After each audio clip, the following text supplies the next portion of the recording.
Salam Lestari. Oke, kembali lagi ke channel UPL MPA Unsud. Di sini kita kedatangan tamu dari salah satu atlet Gunung Es atau Seven Summit yang kita punya, yaitu bisa perkenalkan diri terlebih dahulu dari Mas Edo. Oke, terima kasih Mas Amanat. Perkenalkan, gue Rido atau biasa dipanggil Edo, teman-teman. Di sini saya menemani Mas Amanat untuk bercerita sedikitnya tentang pendakian di Gunung Aconcagua. Mungkin seperti itu Mas Amanat. Oke, kita di sini sedikit sharing-sharing aja ya, ngobrol santai agar nggak terkesan kaku lah. Kita ngobrol santai aja. Nah, ini di pembahasan kita kali ini nih ada Seven Summit ya, Seven Summit dunia atau ekspedisi Sudirman yang akan kita tanyakan kepada Mas Edo mengenai ekspedisi Sudirman. Nah, selain itu karena Mas Edo juga salah satu atlet juga dari salah satu gunung, yaitu Gunung Aconcagua, nanti akan kita tanyakan beberapa lah yang mungkin bisa menjadi pembelajaran untuk kita, untuk teman-teman yang menonton nantinya dan masyarakat yang lain. Nah, di sini kita mau menanyakan terkait ini dulu nih Mas Edo, terkait ekspedisi Sudirman dulu nih. Nah, itu kegiatan apa sih sebenarnya ekspedisi Sudirman gitu? Oke Mas Amanat, sedikit bercerita flashback ke belakang ya. Iya, boleh. Saya juga dapat dari cerita-cerita senior saya terdahulu. Jadi ekspedisi Sudirman itu digagas pertama kali, ekspedisi Sudirman pertama yaitu penelusuran gua, penjelajahan rawa dan pemanjatan tebing. Oke. Nah setelah itu mulailah mengerucut berfokus ke pendakian Seven Summit di dunia gitu, Seven Summit dunia. Jadi 7 puncak tertinggi yang diambil dari belahan bumi seperti itu. Dari Asia, dari Eropa, Australasia, terus juga ada dari kutub utara dan selatan seperti itu. Salah satunya benua Amerika yang kemarin saya daki bersama teman-teman seperti itu. Oke, berarti ini udah rangkaian tadi yang dijelaskan dari Mas Edo. Oke, nah di sini tadi udah dijelaskan ekspedisi Sudirman rangkaian dari mulai rawa, kemudian tebing, dan juga kegiatan yang lain ya. Nah, awalnya terbentuknya itu gimana tuh Mas? Ada ekspedisi Sudirman dan targetannya apa aja tuh sebelum kita melangkah ke nantinya pendakian Aconcagua yang dilakukan oleh Mas Edo nih? Oke, jadi kita flashback ke belakang bahwasannya cerita dari senior-senior kita terdahulu bahwasannya pendakian 7 puncak tertinggi di dunia ini merupakan sebuah hal yang prestis pada waktu itu gitu, dan sampai sekarang masih ditanamkan oleh senior dan semangat itu juga masih membara di kita gitu, generasi kita. Makanya kita meneruskan sampai di ekspedisi berarti ke 4 gunung atau 4 puncak yang sudah kita daki. Yang pertama ada Kartens, terus yang kedua Elbrus di Rusia, yang ketiga tuh ada Kilimanjaro di Afrika, dan yang terakhir yang baru kita daki kemarin di 2018-19 yaitu Aconcagua di Argentina. Oke, berarti udah ada 4 gunung ya kita yang udah dijalankan ya, atau udah terlaksana ya. Dari 7 gunung yang ada 3 gunung yang sisa, apa itu Mas Edo? Berarti 3 gunung yang sisa itu ada Vinson Massif, Denali sama Everest. Oke. Nah, ini menjadi targetan ya dari UPL MPA Unsud nantinya untuk kedepannya akan mencanangkan juga untuk masuk dalam perencanaan seperti itu ya Mas Edo ya. Nah, terkait pelaksanaan dari ekspedisi yang dijalankan Mas Edo. Di sini kan Mas Edo sebagai atlet Gunung Aconcagua yang tadi dilaksanakan pada tahun 2018-2019 ya, di akhir tahun 2018. Nah, itu seperti apa sih kegiatannya Mas Edo? Saya mau tanya nih. Iya, jadi kalau untuk kegiatan kita terbagi menjadi 2 sub, yaitu yang satu sub pendakian dan yang satu lagi kita penunjang atau yang kita bawa itu pengenalan Indonesia terhadap dunia lah, dan khususnya di Argentina. Jadi yang penunjang itu kita punya permainan wayang di puncak. Oke. Itu pada saat itu sebagai rekor permainan wayang tertinggi di puncak Aconcagua. Terus yang kedua ada pengenalan kopi di base camp Plaza de Mulas, base camp terbesar kedua di dunia.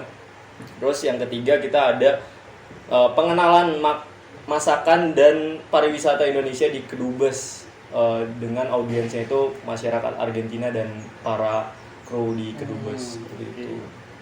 Berarti tidak hanya kegiatan pendakian ya, tapi melainkan juga ada kegiatan penunjang permainan wayang, pengenalan kopi, dan juga makanan ya. Betul. Makanan di Kedubes Indonesia untuk Argentina. Betul. Di Buenos Aires ya. Betul. Oke. Nah, untuk kegiatan ini nih Mas Edo, untuk kegiatan pra sendiri Gunung Aconcagua kan nggak mudah ya, nggak semua orang awam tuh bisa semudah itu gitu. Kayak seperti contohnya kita dari orang-orang Indonesia lah khususnya yang notabene hidup di alam tropis itu kan berbeda gitu dengan di Gunung Aconcagua. Nah itu seperti apa tuh untuk kegiatan pra operasionalnya atau kegiatan sebelum melaksanakan pendakian? Oke, jadi untuk di kegiatan pra operasional kita punya serangkaian kegiatan Mas Amanat, dari mulai kegiatan teknis maupun non teknis. Dari non teknis kita tentunya belajar bahasa Inggris karena kita mau keluar negeri kan. Kita belajar bahasa Inggris, kita belajar bagaimana presentasi kopi, terus juga bermain wayang di puncak, terus juga pengenalan masakan dan pariwisata di Kedubes. Itu juga kita siapkan sebelumnya. Selain itu juga kita mempersiapkan teknis yang membawahi fisik, terus juga teknikal maupun bonding antar tim gitu. Karena kita punya calon atlet itu ada 10 orang Mas Amanat di awal. Pada bulan Januari di awal kita open recruitment, itu ada 10 orang yang ikut berproses bareng kita. Seperti itu. Berarti yang saya tangkap di sini nggak semudah itu ya kita mendaftar bisa langsung berangkat, tapi ada prosedural untuk seleksinya. Dari 10 yang akhirnya berangkat 3 orang ya di akhir dari calon atlet menjadi atlet ya. Oke. Nah, untuk kegiatan secara teknis kan pasti nggak seperti kita latihan biasa hanya latihan fisik, lari dan lain sebagainya. Pasti ada latihan-latihan yang lain gitu yang menunjang untuk kegiatan di sana gitu. Nah itu kegiatannya seperti apa Mas untuk kegiatan latihannya nih? Iya, jadi proses pelatihan kita di pra itu ada beberapa macam. Yang pertama kita fokus di endurance fisik. Nah di bawahnya itu kita ada kayak jogging, terus juga kegiatan pendakian yang cukup panjang, long trekking gitu. Kegiatan yang lumayan lama, ada pendakian Gunung Slamet dengan aktivitas di atasnya itu sekitar 9 sampai 11 hari. Terus juga ada kita tektok Gunung Slamet dengan estimasi waktu sekitar cukup panjang, 21 jam waktu itu kita latihan selama kurang lebih 3 kali. Dan selain itu untuk merekatkan tim dan membangun chemistry, tentunya kita ada program karantina juga waktu itu Mas Amanat. Jadi selama kurang lebih 10 bulan itu kita di karantina. Dari mulai 10 orang, 5 orang sampai 3 orang kita tidur bareng-bareng waktu itu. Jadi pola tidur kita, pola kegiatan kita, bahkan pola makan kita diatur sama tim teknis untuk mencapai targetan yang diinginkan sama tim teknis. Seperti itu. Oke. Ini luar biasa ya teman-teman ya. Nggak semudah yang dibayangkan untuk melakukan pendakian di Gunung Aconcagua, karena memang dari segi iklim itu sudah berbeda dan juga ketinggian nih ya Mas Edo ya. Ketinggiannya tuh berapa sih ya Mas Edo untuk ketinggian Gunung Aconcagua? 6.942. 6.942 teman-teman. Ini berarti kalau diibaratkan di Gunung Slamet tuh, Gunung Slamet 2 kalinya tuh Gunung Aconcagua seperti itu ya. Tumpuk 2 ya. Tumpuk 2 gitu teman-teman. Nah, 6.942. Oke. Untuk latihan tadi dijelaskan 10 bulan ya. 10 bulan latihan selama karantinanya atau seperti apa tadi? Itu proses karantina dan latihan. Oh, kurang udah lebih. gabung. 10 bulan itu udah karantina sama latihan fisik gabung pokoknya 10 Betul. bulan sampai diberangkatkan. Nah, terkait di apa namanya? Di latihan, apakah ada, kan 10 bulan itu bukan waktu yang sedikit ya, lama ya, apalagi dengan proses karantina harus hidup bersama-sama, makan, minum dan lain sebagainya. Itu apakah ada kejenuhan, apa enjoy aja, santai menjalankan karantina tersebut? Iya. Gimana Mas Edo? Yang namanya jenuh pasti ya Mas Iya. Awanat ya. Yang kita kan setiap berproses pastilah ada namanya jenuh. Duh ngapain sih capek-capek gitu kan. Enak kan tidur di kos gitu kan. Sebagai mahasiswa yang pada umumnya lah kuliah ke kos dan nggak ada aktivitas yang terlalu berat gitu.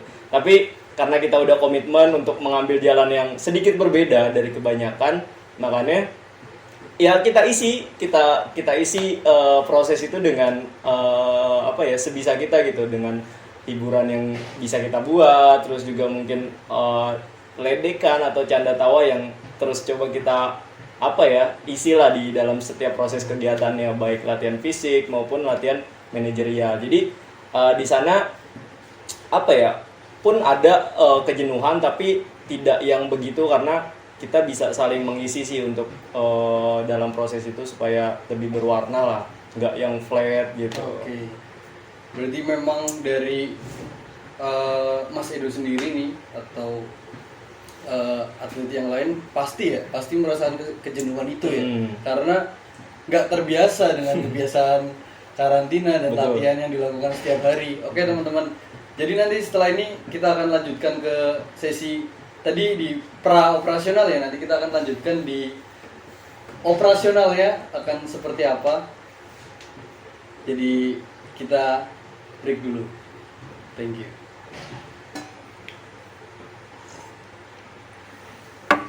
Nah, kita lanjut lagi nih Mas Edo. Tadi kita udah membahas mengenai pra operasional ya, atau pra pendakian dari Iya.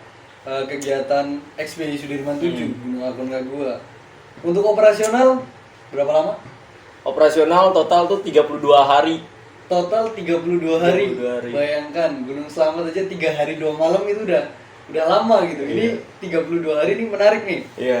Karena sepertinya di Indonesia belum ada nih gunung yang bisa didaki selama 32 hari. Iya. Paling hanya 2 hari, 3 hari, 4 hari itu udah bisa ya. Nah, Tapi 32 hari ini dengan total kegiatan penunjang ya, pendakian gunungnya hanya 19 hari. pendakiannya 19 hari Iya. ya. Itu cukup lama sih ya Iya, kalau betul. dilihat dibandingkan dengan di Indonesia ya. Betul.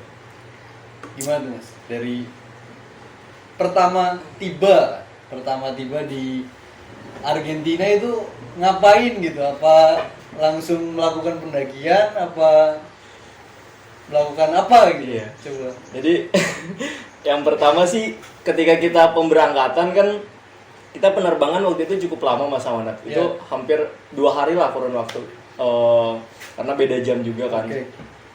Waktu itu yang kita rasakan memang agak jet lag di awal kan, ketika turun di Buenos Aires, di ibu kota Argentinanya. Kita malam hari itu langsung nyari hotel waktu itu, hotel yang sudah disiapkan sama panitia. Oke. Jadi pada malam itu kita cari hotel, kita coba istirahat lah. Berarti 1 hari di hotel itu, berikutnya kita lanjut lagi ke provinsi Mendoza, Oke. provinsi yang terletak Gunung Aconcagua di situ. Jadi selama proses itu kita sambil memastikan lagi peralatan yang akan kita bawa, mulai memisahkan nanti peralatan pendakian gunung dan peralatan yang akan kita tinggal di hotel, seperti itu. Oke, tadi saya tangkap pada 4 kegiatan ya, 3 kegiatan penunjang sama kegiatan utamanya pendakian. Betul. Nah, untuk kegiatan 3 penunjang ini dilaksanakan sebelum atau sesudah? Sesudah pendakian? Jadi variatif. Jadi ada yang kita lakukan sembari operasional, seperti permainan wayang di Iya. puncak kan, itu masuk dalam operasional pendakian kita. Iya. Dan pengenalan kopi di base camp. Jadi sebelum naik ke puncak, kita ada jeda waktu lah di Plaza de Mulas. Oke. Di base camp itu sekitar 2-3 hari. 1 harinya kita pakai untuk presentasi ke pendaki-pendaki yang ada di Plaza de Mulas. Kayak gitu. Berarti ada yang di pra sebelum melakukan pendakian atau udah masuk di base camp ya tadi ya, udah masuk di operasional di puncak sama di pasca di Kedubes ya, tempatnya di Kedubes ya. Oke. Nah, untuk kegiatan pertama setelah mendarat di Buenos Aires, apa yang dilaksanakan? Di Buenos Aires berarti yang pasti kita mulai komunikasi sama guide kita. Betul. Waktu itu Sebastian Ruiz namanya. Kita komunikasi, kita sudah tiba di Argentina, terus juga akan tiba di provinsi Mendoza-nya kapan, supaya mereka juga mempersiapkan, dan kita komunikasi ke tim internal kita di Indonesia sama Kedubes juga waktu itu. Nah di Buenos sih sebenarnya kita nggak yang terlalu banyak persiapan karena kegiatan inti kita di awal itu pendakian dulu dan melaksanakan pengenalan kopi dan wayang. Baru nanti ketika kita ke Dubes setelah pendakian baru kita melaksanakan presentasi masakan dan pariwisata Indonesia seperti itu. Oke. Berarti rentang waktu yang saya tanyakan, rentang waktu dari pertama mendarat di Argentina sampai mulai pendakian itu berapa lama? Berarti kurang lebih dari mulai Buenos ke Mendoza sekitar 4 hari sampai 5 hari lah. 4 sampai 5 hari. 4 sampai 5 hari. Gitu ya. Betul. Ada latihan nggak? Karena kan setahu saya kan kegiatan apalagi pendakian Gunung Aconcagua yang merupakan atlet itu kan harus menjaga kebugaran kan. Harus menjaga kebugaran. Nah, apakah di rentang waktu itu ada latihan apa sampai sana, sampai base camp langsung ke puncak gitu, maksudnya langsung melakukan pendakian gitu sebetulnya apa? Ada kita ada kayak sejenis apa ya, jogging santai gitu di Mendoza waktu itu ya, di kaki Gunung Andes lah. Di kaki pegunungan Andes di desa terakhir itu kita ada jogging beberapa kali waktu itu untuk ya memanaskan fisik lagi lah, kebugaran ya, menjaga kebugaran sebelum melakukan pendakian seperti itu. Oke. Nah, setelah 4 sampai 5 hari setelah itu melakukan perjalanan nih berarti kan ya. Melakukan perjalanan mulai melakukan pendakian kan. Nah, itu gimana tuh sistem perjalanannya gitu? Karena kan yang saya tahu 19 hari ya tadi ya, 19 hari itu kan sepertinya logistiknya itu kan harus pasti kan banyak banget kan. Orang kita kegiatan 5 hari aja atau 4 hari atau seminggu itu logistik udah sangat banyak gitu. Nah ini 19 hari dari sistem perjalanannya dan juga pembawaan logistiknya itu seperti apa dari di gunung? Iya, jadi kalau untuk logistik dan peralatan makanan maupun peralatan pendakian kita ya, waktu itu memang kita manage tuh Mas Amanat. Jadi kita punya tas-tas tersendiri yang memang kita gunakan. Waktu itu kan kita bawa carrier dan bawa tas duffel juga ya. Jadi di duffel itu kita taruh peralatan-peralatan yang memang nanti untuk kita pakai di pendakian ketika sudah ada es gitu. Kayak SX, terus juga double boots itu kita nggak pakai di awal. Jadi kita taruh di duffel. Nah, duffel itu nanti di awal dibawa sama mules. Mules itu binatang atau keledai lah. Kalau di kita itu keledai yang memang hidup di pegunungan Andes. Jadi rata-rata transportasi di sana untuk membawa barang. Semacam porter ya berarti. Iya. Porternya di sana. Betul. Jadi dibantu sama mules sama keledai yang bantu bawa barang kita. Nah, sampai di situ kita juga sudah dibantu sama guide kita untuk organize. Jadi peralatan mana yang didahulukan untuk dibawa sama mules dan yang masih dibawa sama kita gitu. Jadi di manage mana yang perlu kita bawa dan kita pakai pada hari itu dibawa sama sendiri. Tapi kalau untuk barang yang digunakan di hari ke depan itu dibawa sama muse itu tadi. Oke. Gimana terus selanjutnya? Nah, jadi pada saat itu ketika kita sampai ke Confluencia, cuaca tuh masih Confluencia itu apa itu Mas? Oh iya, Confluencia itu camp pertama yang kita tempati ketika kita dari Guet Parque atau base camp administrasi Aconcagua ketika kita pendakian. Jadi kita naik dari Guet Parque ke Confluencia itu sekitar 4 jam lah perjalanan. Dengan akomod atau transportasinya trekking dari administrasi itu tadi iya, sampai konferensi ya. Konferensi trekking itu ketinggian 3.400 konferensi itu, tapi terbilang masih seperti di Indonesia tropis lah, panas, bebatuan pasir, terus juga sungai itu masih ada. Nah, naik ke konferensi ya itu udah mulai tuh udara dingin dan malamnya turun salju. Oh, malam turun salju. Di konferensi ya? Di konferensi atau di perjalanan ke base camp berikutnya? Di konferensinya, okay. Di konferensinya ketika kita bermalam, paginya kita lihat udah hamparan salju tuh putih semua. Nah, memang pada saat pendakian kita di waktu peralihan, waktu itu musim winter ke summer, jadi musim semi ke musim kemarau. Jadi cuacanya tuh agak kurang stabil gitu Mas Amanat. Yang harusnya mungkin diprediksi sudah tidak ada salju atau angin badai itu, tapi ternyata masih ada karena musim peralihan. Oke. Nah, mulai dari tempat administrasi tadi ya, with parkingnya itu sampai ke konferensia, kemudian perjalanan berikutnya kan berarti udah mulai bersalju tuh. Yang awalnya tadi masih pasir ya, maksudnya lingkungannya masih pasir, masih gersang gitu, beralih ke salju, kemudian lanjutannya gitu. Setelah itu kita tidak langsung naik seperti pendakian di Indonesia pada umumnya. Jadi kita ada proses namanya aklimatisasi Mas Amanat. Jadi aklimatisasi ini seperti penyesuaian tubuh kita terhadap lingkungan sekitar gitu. Karena kan kita nggak punya gunung dengan setinggi 6.400 sekian atau 4.000-an aja kita jarang gitu, paling Kartens. Nah, untuk kita bisa menyesuaikan dengan oksigen, terus juga dengan suhu lingkungan di sana, itu di sana.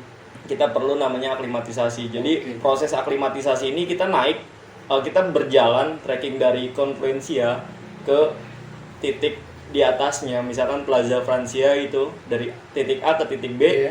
Tapi kita turun lagi, tidak bermalam di Plaza Francia itu. Kita balik ke Confluencia hanya sekedar untuk ya merasakan atmosfer di sana gitu. Hanya ibaratnya itu hanya menyesuaikan aja ya. Iya. Biar enggak, kalau misal kita lanjutkan takutnya kaget badan dan lain sebagainya. Betul ya. Iya. Karena selama perjalanan pun kita ya sakit kepala, pening, itu bahkan ada teman-teman yang mimisan juga karena kaget dengan tekanan atau kadar oksigen yang ada di sana gitu. Karena semakin tinggi kan kadar oksigen juga semakin tipis ya. Seperti itu. Jadi butuh penyesuaian. Makanya waktu kita terbilang panjang sampai 19 hari itu faktornya itu. Salah satunya aklimatisasi itu. Betul. Penyesuaian ya. Betul. Ya benar nih teman-teman. Karena terkadang kita naik gunung itu merasakan pusing, merasakan mual, yaitu karena kita langsung gitu. Kalau kita melakukan pendakian di Indonesia kan kebanyakan kita camp di pos berapa ya, naik sampai pos berapa ya campnya di situ gitu. Nah kalau yang di Gunung Aconcagua ini yang dilakukan Mas Edo, dia naik ke ketinggian semisal di pos 9 tapi dia campnya di pos 7 seperti itu contohnya ya Mas Edo. Jadi untuk menyesuaikan dengan kondisi di ketinggian yang lebih tinggi lagi tadi itu. Oke. Nah, tadi setelah perjalanan dari Confluencia, selanjutnya kemana nih Mas? Apa ngecamp berhari-hari di situ untuk melakukan penyesuaian atau melanjutkan ke base camp berikutnya? Tapi sebelumnya ada berapa base camp nih Mas Edo untuk di Gunung Aconcagua? Oke, kalau untuk base camp yang pertama ada Confluencia, terus yang kedua ada Plaza de Mulas. Terus mulai naik ke Higers campnya itu ada camp 1, Kanada, terus yang camp 2 itu Nido de Condores. Terakhir itu camp 3 Berlin. Itu camp terakhir kita untuk sampai ke puncak. Berarti kurang lebih ada 5 base camp atau 5 camp ya. Tempat camp. Yang terbesar itu Plaza de Mulas. Betul. Yang kedua berarti teman-teman. Nah, tadi baru nyampe Confluencia nih. Selanjutnya setelah melakukan perjalanan dari Confluencia lanjut ke Plaza de Mulas, gimana nih kronologisnya nih bisa diceritakan? Di Plaza de Mulas ini kita dapat sambutan yang hangat lah dari Gunung Aconcagua. Karena di Plaza de Mulas ini yang tadi saya katakan, jadi di Konvensia malamnya sudah mulai turun salju tuh. Oke. Mas Amanat. Jadi kita sempat diskusi pada saat itu gimana, apakah peralatan kita bisa langsung dibawa sama Mules atau enggak? Karena guide itu melihat saljunya masih tipis, mungkin hanya turun 1 hari, jadi nggak apa-apa katanya. Mules tetap jalan, kita juga tetap jalan gitu. Jadi nggak ada penundaan tuh. Yang tadinya dijadwalkan mau ditunda kita naik ke Plaza de Mulas, tapi tetap dilanjutkan. Nah di pertengahan jalan ternyata badai, terus juga salju makin deras turunnya. Di sana dinamakan El Viento Blanco. Jadi badai salju dan angin cukup kencang, dan hembusan itu ngebawa suhu derajat yang cukup minim gitu. Mungkin bisa sampai 0 derajat ke bawah waktu itu. Nah akhirnya di pertengahan jalan, dan itu nggak bisa diprediksi itu Mas Ido, atau memang sebelumnya udah tahu tapi tetap dilakukan perjalanan, atau seperti apa nih sebelum melanjutkan tadi? awalnya kita sudah tahu sudah turun salju, tapi prediksi dari guide kita itu hanya sesaat, nggak terlalu lama, Iya. dan nggak terlalu besar gitu ya. betul. Oke. Dan di pertengahan ternyata kita disambut sama El Viento Blanco waktu itu badai. oke. Jadi mules kita dikabarkan nggak bisa melanjutkan perjalanan. Akhirnya kebalik lagi tuh. Mulesnya balik lagi ke Konvensia. Akhirnya kayak peralatan camp kita, masakan kita, makanan kita terus sama jaket dan lain sebagainya, beberapa kita tinggalkan di duffel, di mules itu. Beberapa kita bawa di carrier, tapi nggak lengkap kan yang di carrier, karena kita pikir mulesnya akan bareng dengan kita ke Plaza de Mulas.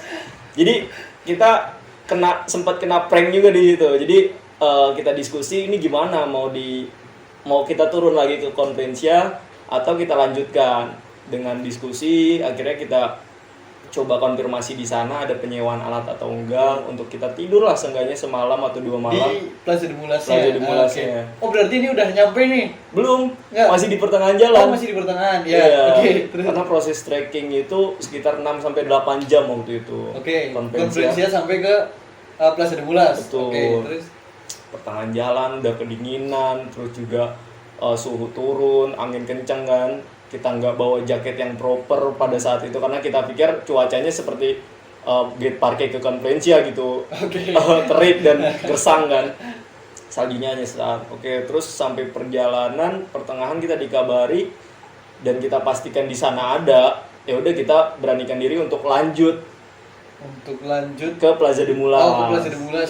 Maksudnya konfirmasi dari Plaza de Mulas di sana ada penyewaan. Di sana ada sisa jaket, bukan penyewaan sebenarnya. Jadi kayak kru jaket kru atau matras kru dari dari Sebastian Ruiz itu, dari guide kita, dia masih punya katanya, nggak apa-apa dipakai dulu. Sebenarnya nggak ada penyewaan di sana. Jadi alat tetap bawa masing-masing. Nah akhirnya ya udah nggak apa-apa lah, kita paksakan aja, karena kalau kita ngambil hari kita untuk turun lagi ke Konvensia, kita berkurang hari cadangan kita.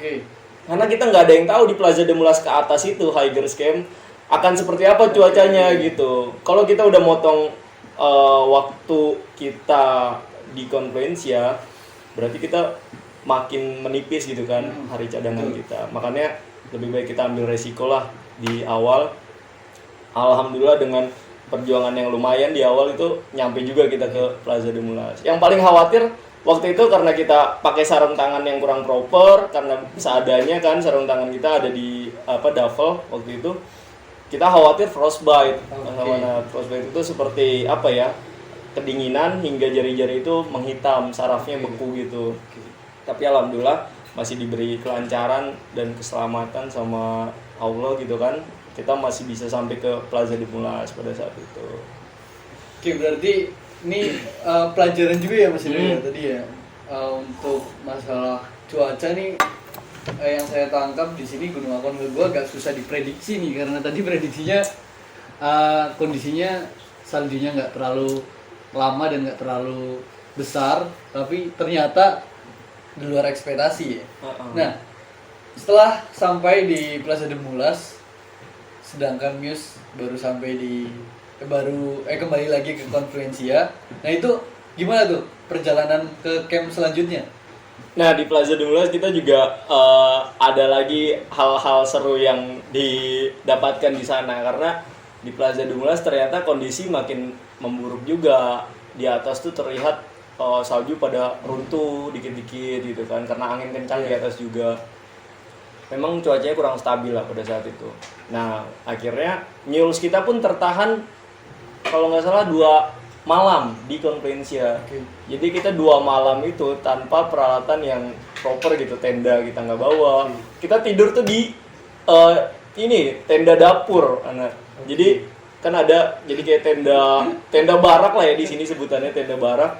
Tenda dapur itu tempat kumpulnya teman-teman buat makan, teman-teman daki buat makan. Kita tidur di sana dengan seadanya banget dengan matras dan tenda yang bolong-bolong gitu bawahnya, jadi angin tetap masuk tuh, dingin banget. Bahkan sampai sepatu-sepatu kita juga pada ngeras karena saking dinginnya kebeku gitu kan. Akhirnya ya udah kita nikmatin 2 hari itu. Untung kita juga dapat teman partner pendaki yang baik-baik juga dari Rusia waktu itu, ngasih pinjem jaket waktu itu. Kita ditambahin jaket sama mereka dan kita bisa bertahan sih alhamdulillah di Plaza Demulas itu. Kalau mau bertahan nih udah nggak di sini nih teman-teman. Iya, betul. Alhamdulillah masih diberi keselamatan nih. Mungkin dari latihan-latihan yang tadi udah dilaksanakan ya, itu buat nah ini dia nih baru terasa nih di operasional pendakiannya. Nah, tadi kan ada sedikit trouble tuh yang Mas Edo terkait newsnya belum sampai ke Plaza Demulas, sedangkan Mas Edo udah sampai di Plaza Demulas nih.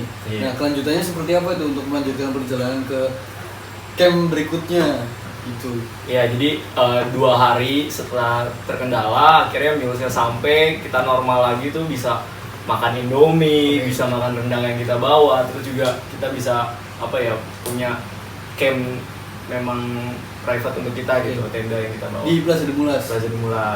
Karena kita lumayan lama itu di Plaza Demulas, 4-5 hari Nat. Di Plaza Demulas 4-5 hari. Betul, karena di atas itu cuacanya juga nggak menentu. Bahkan ada kita sempat selisih sama guide kita tuh. Jadi guide kita berselisih, maksudnya beda pendapat untuk naik atau enggak gitu. Betul. Jadi guide kita sempat mengatakan lebih baik sampai sini aja kata dia, bahasa Indonesia itu. Jadi mungkin sampai Plaza Demulas aja karena cuaca di atas itu nggak memungkinkan buat kita naik ke Hikers Camp gitu ketika seperti ini terus. Dan di mountain forecast pun kita lihat memang kondisi cuacanya lumayan buruk gitu, angin yang kencang, terus juga suhu juga minus. Bahkan sampai di Plaza Demulas tuh empasan batu salju tuh sampai kerasa gitu di bawah turunnya dari atas. Nah, akhirnya kita sempat bimbang juga. Kita telepon tim intern kita di sana, kebetulan ada penyewaan wifi. Betul. Jadi kita nggak bisa telepon sih, bisanya kita voice note karena perbedaan waktu. Teman-teman lagi ada meeting juga di bawah. Kita voice note gimana keputusannya. Kita coba tunda, waktu itu kita tunda 2-3 hari dari rencana pendakian awal kita. Jadi kita hampir makan waktu cadangan kita hampir full pada saat itu.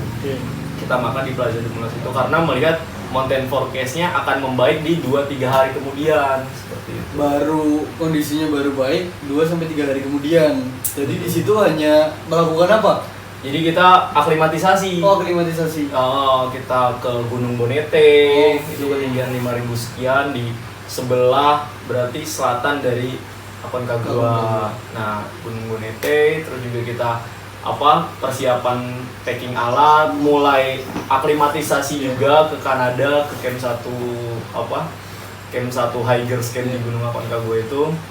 Jadi kita isi dengan kegiatan-kegiatan yang mengembangkan fisik kita juga sih. Berarti untuk camp Plaza Demulas ini camp terakhir yang paling safety ya?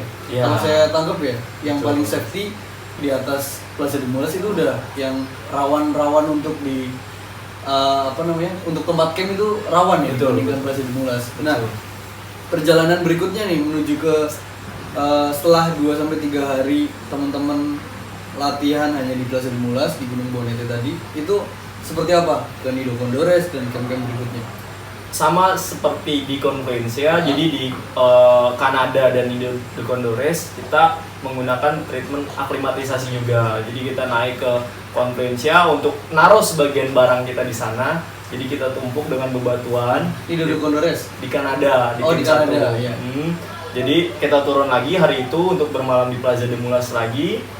Setelah itu hari berikutnya baru kita naik dengan peralatan full yang kita bawa ke Kanada. Seperti itu juga selanjutnya ke Nido de Condores, kita bawa setengah peralatan kita ke Nido de Condores. Kita taruh, kita tumpuk dengan bebatuan di sana di tempat yang aman. Kita turun lagi untuk tidur dan bermalam di Kanada. Besoknya baru kita lanjutkan ke Nido de Condores, seperti itu. Oke. Nah, untuk di Nido de Condores nih, di Kanada ya, tadi camp pertama, itu ada trouble atau lancar bisa dilanjutkan langsung menuju ke Nido de Condores dengan sistem tadi aklimatisasi juga atau langsung sistemnya langsung naik gitu? Di Kanada ke Nido itu tetap aklimatisasi. Tetap aklimatisasi. Jadi kita butuh 2 hari untuk berpindah camp lah istilahnya, dari camp A ke camp B. Tetap walaupun di aklimatisasi itu prosesnya ya tetap aja ada beberapa kendala kayak angin, terus juga salju. Itu hal yang harus siap dihadapi lah di sana. Memang hal wajar di Gunung Aconcagua seperti Betul, itu. Ya, betul. Nah, kemudian melanjutkan dari Plaza de Mulas, Kanada, kemudian Kanada ke Nido de Condores, dan berikutnya seperti apa itu maksudnya? Nah, dari Nido de Condores kita ke Camp Berlin atau Camp 3, camp terakhir di Aconcagua pada saat itu. Jadi di Camp Berlin ini menurut saya camp yang tidak layak untuk adanya kehidupan karena ketinggian 6.000 untuk tidur sangat susah. Oh, iya. Dan oksigen juga terbatas. Bahkan beberapa dari tim kita tuh sempat mimisan beberapa kali karena sempat kaget juga dengan kondisi di sana. Kita pun nafsu makan udah mulai nggak ada, udah mulai hilang di situ. Karena cuacanya atau kondisinya yang sangat tidak memungkinkan gitu. Tapi kita dipaksa untuk banyak minum air. Waktu itu kita minum air tuh disuruh sama guide-nya untuk minum 6-8 liter pada malam itu. Malam harinya aja Untuk pada malam itu untuk persiapan naik ke summit. Okay. Memang di setiap camp kita minum cukup banyak, tapi tidak sebanyak itu gitu. Nah, bagusnya di Aconcagua ini ada pengecekan kesehatan sebelum kita naik ke hikers camp, Manat. Berarti di Plaza de Mulas. Jadi kita benar-benar dikontrol dengan dokter di sana. Bahkan di setiap hikers camp, di camp Kanada, Nido de Condores dan Berlin itu ada kayak gerbong atau tempat untuk cek kesehatan. Ketika ada yang dirasa kurang mampu badannya bisa dicek ke sana, cek kadar oksigennya, terus juga darahnya seperti apa. Ketika memang mampu untuk dilanjutkan ya dilanjutkan seperti itu. Ketika tidak ada tim rescue-nya yang menggunakan helikopter juga siap buat bantu untuk rescue seperti itu. Itu sih kurang lebih. Berarti dari 3 camp hikers camp tadi, setiap campnya itu ada dokter ya? Iya. Setiap camp ada dokter. Betul. Untuk pengecekan itu. Betul. Nah, selama pengecekan tersebut ada hal yang aneh nggak atau yang dapat berbahaya nggak bisa kita menjalankan perjalanan berikutnya gitu? Iya, sebenarnya kita paling khawatir di Plaza de Mulas karena kan di Plaza de Mulas itu kita sempat kena El Viento Blanco itu ya, badai, dan kondisi fisik kita juga sempat drop waktu itu. Nah, kita coba ngakalinnya dengan banyak minum vitamin sama minum air yang banyak waktu itu supaya kadar oksigen kita mencukupi lah untuk pada saat dites itu. Dan karena kalau misal kurang dari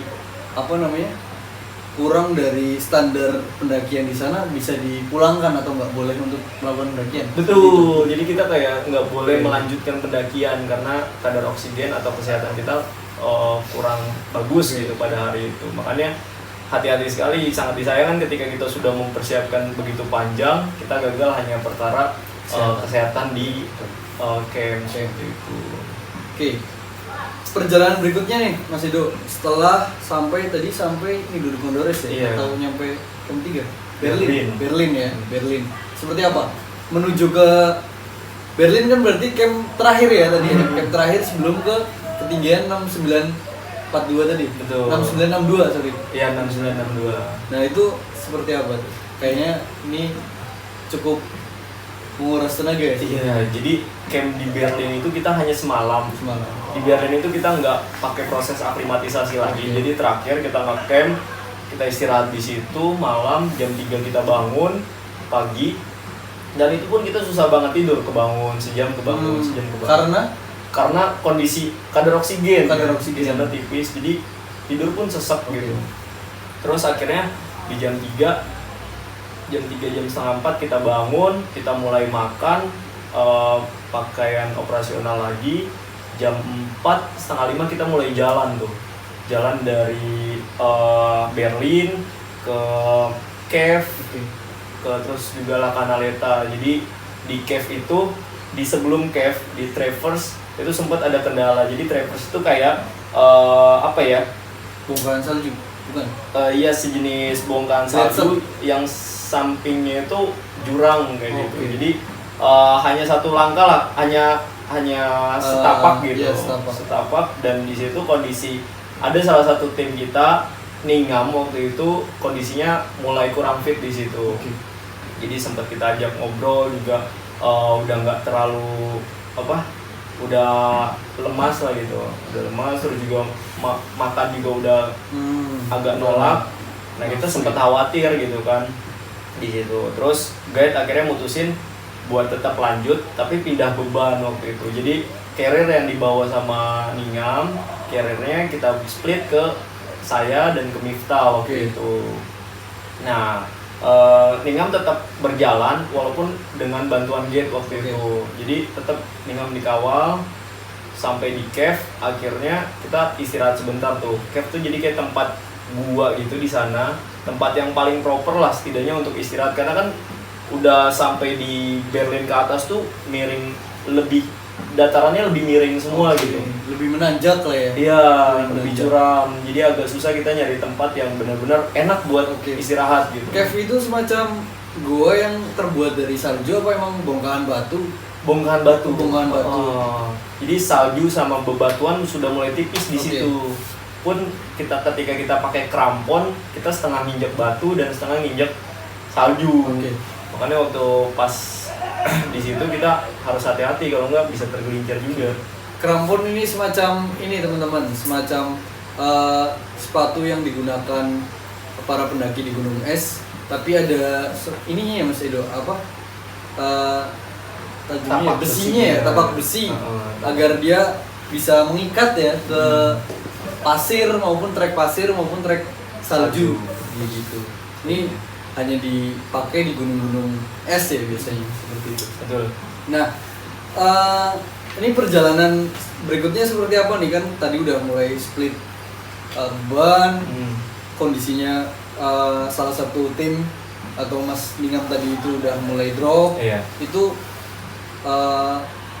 berikutnya apakah bisa melanjutkan atau di situ kita juga sempat dilema sih ya, antara satu pilihannya meninggalkan Ningam dengan resiko tentunya, atau kita turun bareng-bareng bertiga, atau satu lagi kita paksa push Ningam buat tetap berjalan. Akhirnya kita ambil pilihan yang ketiga, kita push Ningam buat tetap berjalan. Akhirnya kita tuh coba motivasi lah Ningam dengan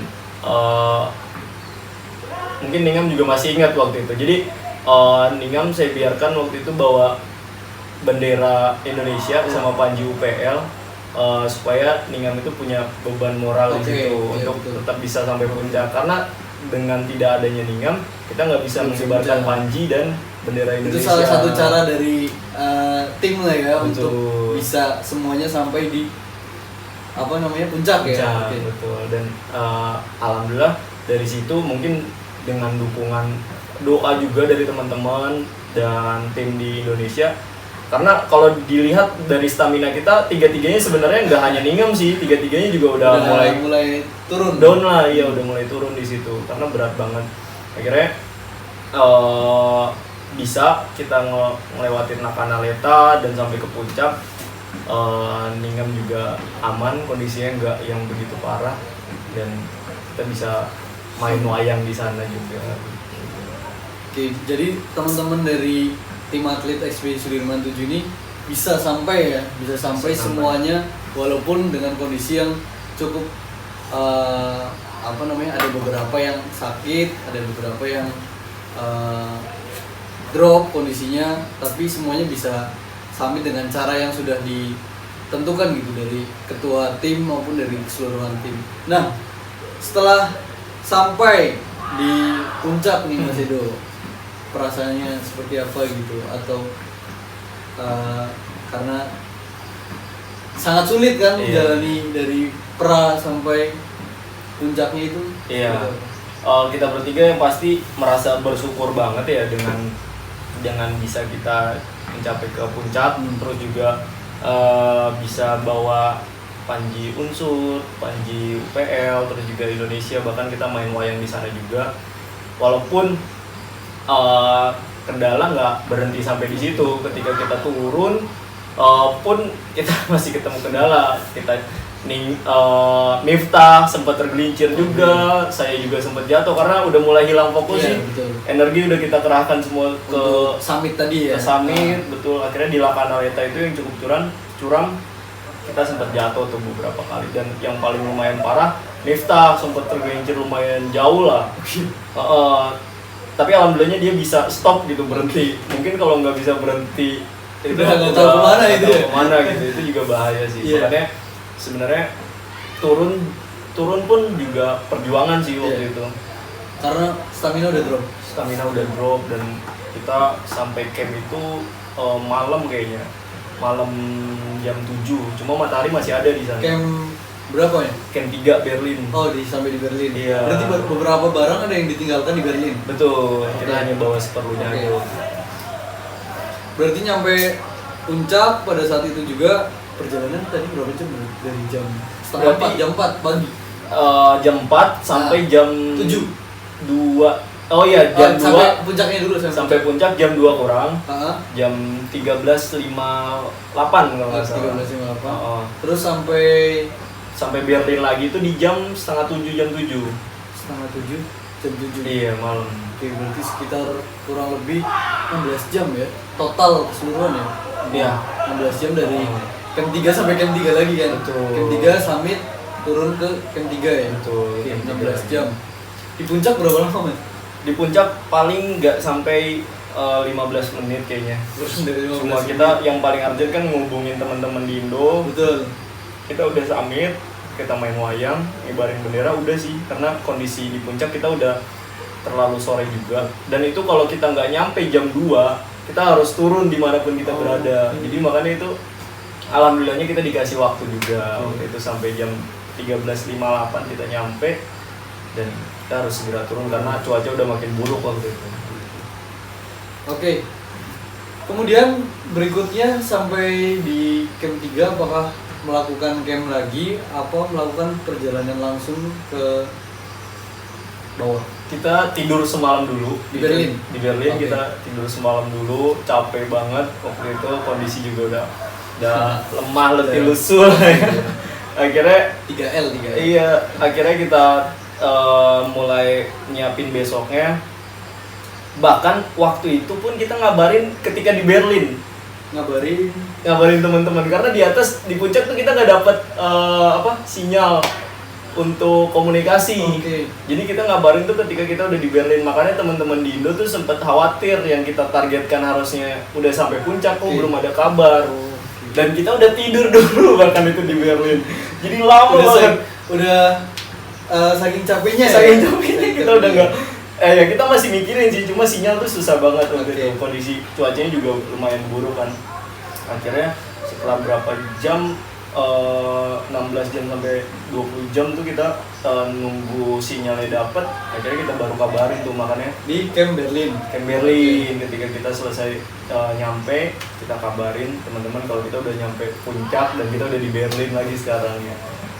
Nah, setelah dapat sinyal, menginfokan ke tim Indo, tim yang ada di Indonesia, kemudian melakukan perjalanan turun keesokan harinya. Turun, Sampai ke Plaza de Mulas Plaza de langsung. Mulas langsung. Oke.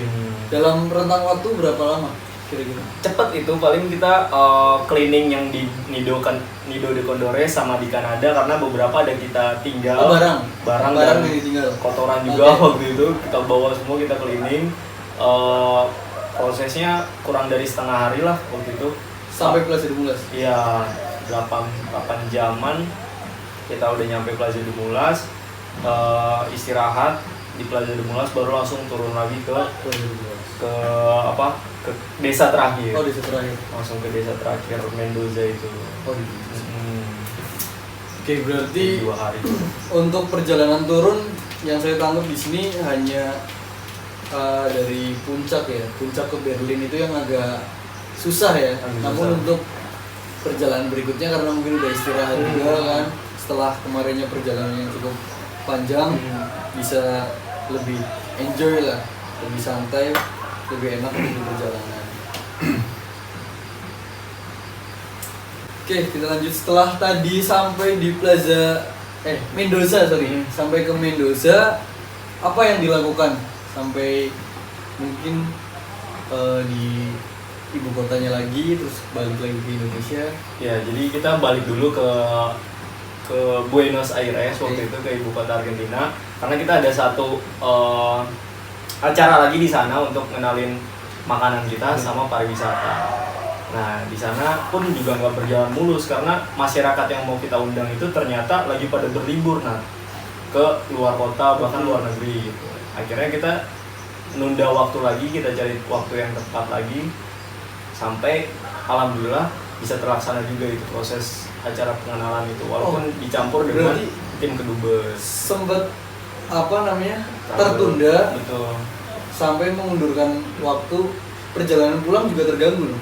Secara otomatis. Perjalanan pulang tetap alhamdulillah tetap karena kita bisa. punya spare waktu ada hari cadangan untuk udah di Buenos ya. Okay. Nah, setelah pengenalan tadi, pengenalan di sana kita ngenalin masakan rendang, ngenalin mendoan, ngenalin bakwan, terus juga beberapa makanan lagi, sama kita ngenalin pariwisata kita di sana seperti itu. Setelah itu kita pulang ke Indonesia dan senang banget disambut sama teman-teman yang udah berkontribusi juga, panitia, terus juga alumni, dan kita banyak terima kasih lah dengan mereka karena sudah memberikan momentum dalam hidup kita gitu kan, untuk bisa sampai perjalanan ini. Oke, dari yang disampaikan Mas Edo ini nggak terlepas dari dukungan ya, dukungan doa, dukungan finansial, dan juga dukungan moral dari teman-teman alumni, dari pihak Unsud, dan juga teman-teman anggota aktif ya tentunya ya, sebagai dukungan untuk Mas Edo bisa melakukan pendakian dan bisa kembali dengan selamat ke Indonesia.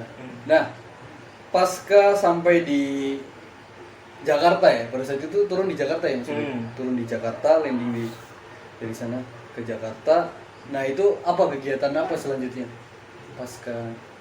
Setelah itu kita dari Bandara Soekarno-Hatta, kita sempat bermalam dulu di rumah salah satu ALB kita di Jakarta, dan yang paling kita kangenin sih masakan Indonesia ya, makanya langsung disuguhin tuh makanan Indonesia di sana. Terus setelah itu kita pulang ke Purwokerto, buat mempersiapkan seminar hasil waktu itu dari acara yang sudah kita selenggarakan, ekspedisi yang kita jalankan itu. Nah, seperti itu kita presentasikan di Aula Visip waktu itu.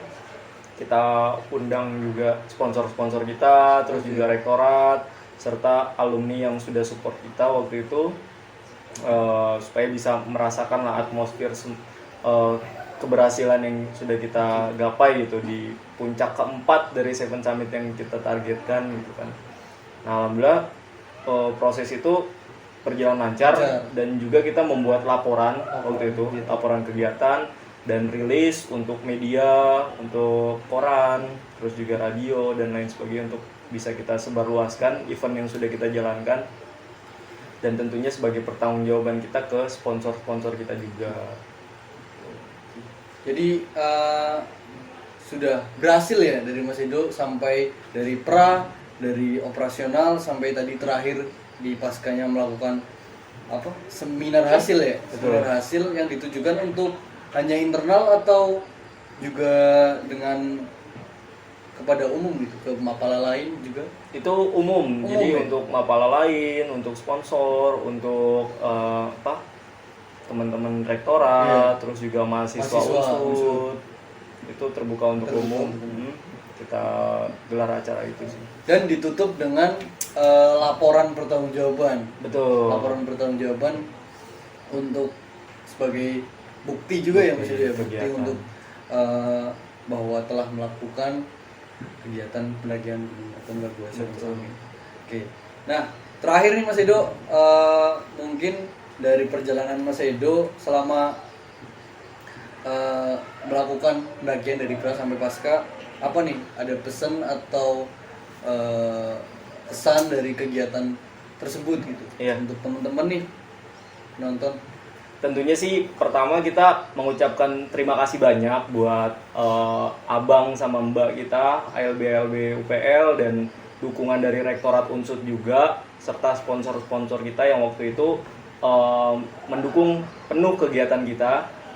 Tanpa adanya mereka mungkin kita nggak bisa punya momentum seperti itu, dan juga tim panitia pastinya yang sudah kerja mati-matian juga buat memberangkatkan kita, nyari dana kurang lebih 500 jutaan itu miliar ya. Iya, bukan hal yang mudah kan ya untuk seorang mahasiswa iya, lagi kan.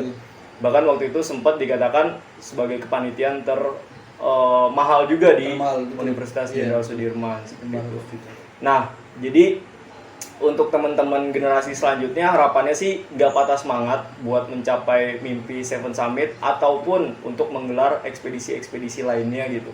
Yang penting jangan patah semangat, terus berinovasi dan coba buat gebrakan baru lah. Karena menurut saya harapannya bisa meninggalkan jejak yang baik gitu di setiap teman-teman berproses gitu. Oke, seperti itu ya pesan dan kesannya dari Mas Edo setelah melakukan pendakian Seven Summit di Gunung Aconcagua. Harapannya dari teman-teman bisa banyak belajar dan bisa mengambil sisi positif lah dari kegiatan maupun dari podcast kali ini gitu. Oke, paling cukup sekian untuk podcast kali ini. Terima kasih yang sudah menonton dan stay tune on channel UPL Unsud. Salam lestari. Lestari. Keren.